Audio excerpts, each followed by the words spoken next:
乡亲啊，继续要来讲大罢免。这个国民党的立委叶元之，被看作是大罢免的危险名单。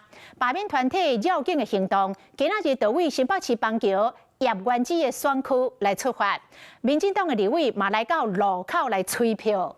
叶元之面对着罢免团体甲民进党甲夹攻，伊是继续徛伫路口来宣传，要来反罢免。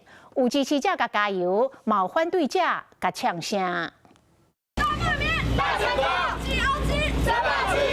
大枪化克服民进党攻击，甲罢团合体大游行，再去为新北的邦桥国民党立委叶元之的选区出发。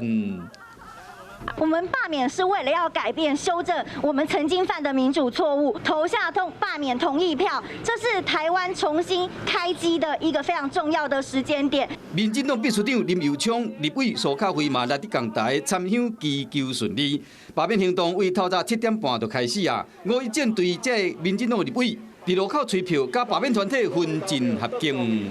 现在有车队扫街，等一下还会有徒步绕境，所有的力量都集结在一起，就是希望整个社会的力量凝聚在一起。726投同意。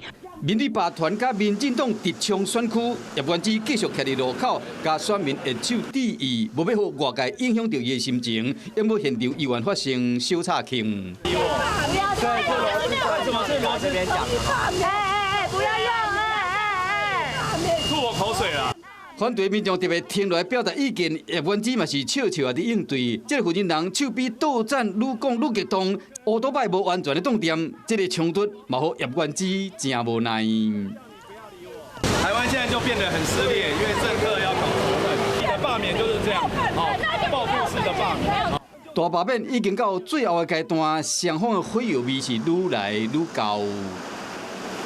Hello， 大家好，我是林依文。想要抢先掌握最及时的新闻资讯吗？赶快订阅、按赞、开启小铃铛，锁定华视新闻的 YouTube 频道。